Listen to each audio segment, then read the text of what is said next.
It looked like somebody was bent over and had their head in the window of the deer blind. It either heard me or smelt me, and he pulled his head out of the tent and stood straight up, and that shocked me.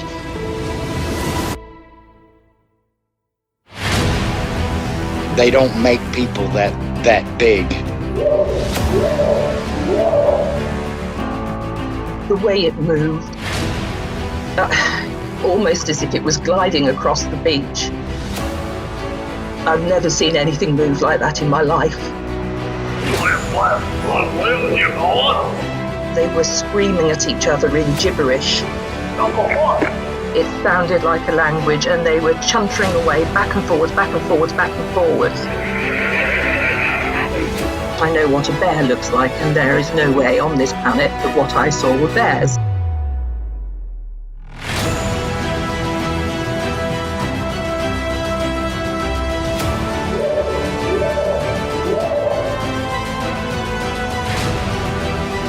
What are you reporting? Jesus Christ, you better... Sir? Gia! Hello? Get somebody out here. What's going on now, sir? That son of a bitch is about 6'9", I don't know. Do you see him now, sir? Yes, I'm looking right at him. Uh-oh.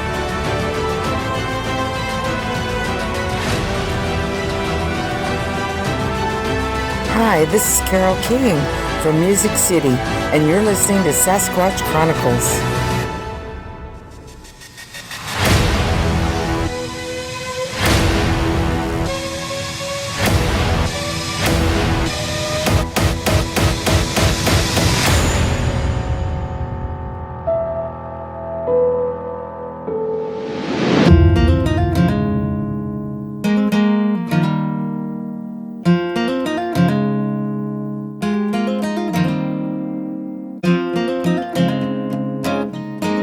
Welcome to the show, everyone. Thanks for being here tonight. Got a great show planned for you. We're going to be chatting with Delilah, and Delilah comes to us from Virginia. She grew up on this huge piece of property. I think it's like 300 acres that her grandfather owned, and he since passed away now. But growing up, he used to tell the kids and the grandkids, watch out for the old man. Don't stay out too late, the old man will get you. And Delilah never really understood what her grandfather was talking about. You know, when you own 300 acres, you really don't have any neighbors. And Delilah kind of described the property to me as it's the middle of nowhere. There's a mountain nearby, there's springs. It's a beautiful area, just no one's there. And she moved away from the property and came back 30 years ago and had an encounter on the property. So she'll be sharing that with us tonight. If you've had an encounter and you'd like to be on the show, shoot me an email. My email address is wes@sasquatchchronicles.com. Let's jump into it tonight. I want to welcome Delilah to the show. Delilah, thanks for coming on. Thank you, Wes. Thank you for having me. Yeah, I appreciate it, Delilah. And, you know, I'm very fascinated by your encounter.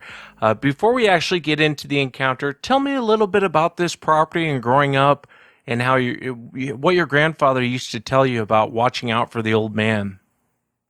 My grandpa is kind of a self-made man, and his grandmother was a full-blooded Cherokee, but they grew up deep in the mountains. The kind of mountain life where you don't see anybody and maybe a drifter will come through here or there.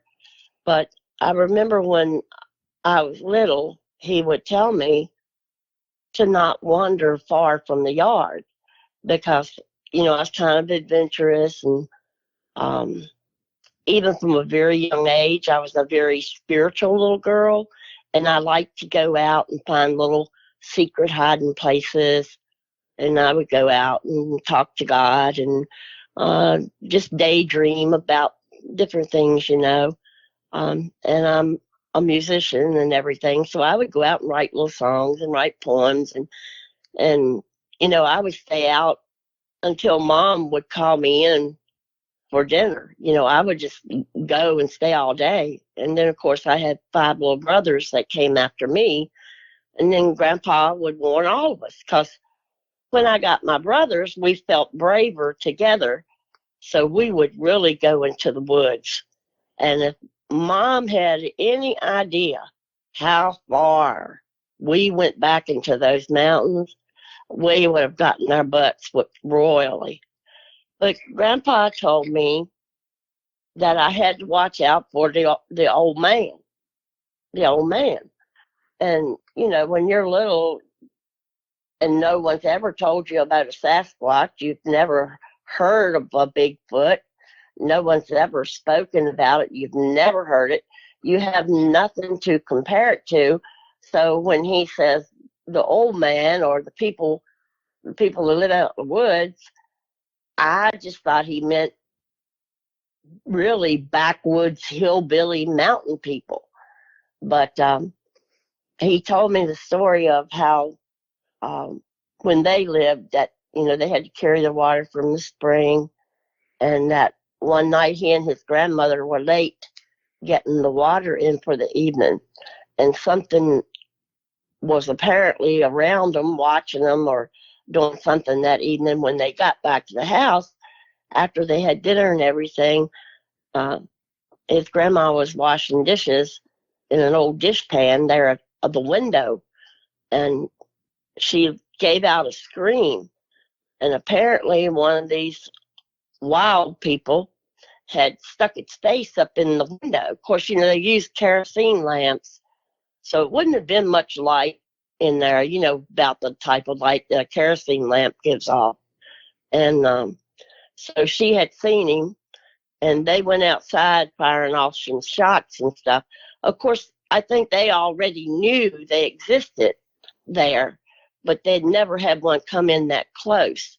They had chickens go missing and a goat go missing once.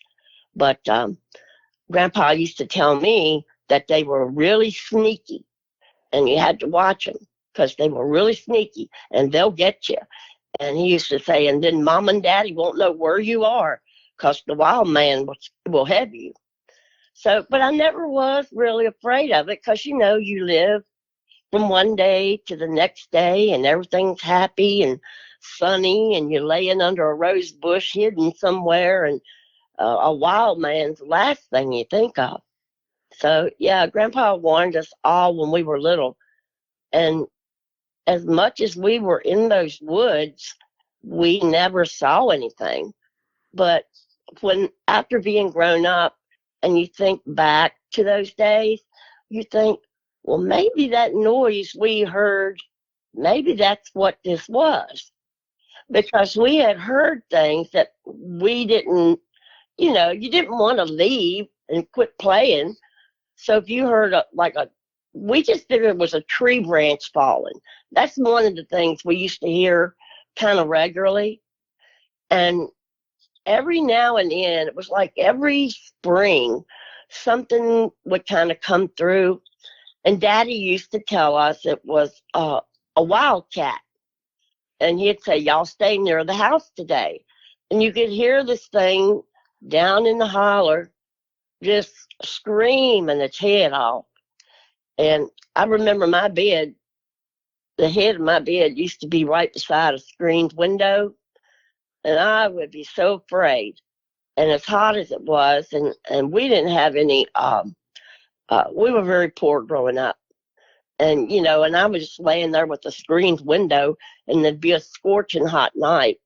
And I would still get up and close that window because that scream coming out of that holler was terrible.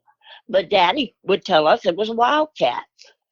And, we'd just be careful for a few days. And, and then when my brothers got older, we started hunting a little bit. But I never dreamed it was anything in those mountains other than normal animals, black bear and cats and stuff, but we never saw them. Yeah, that's fascinating. So your grandfather sounds like a great man. He used to call Sasquatch the old man. He used to call it Old Man Lincoln.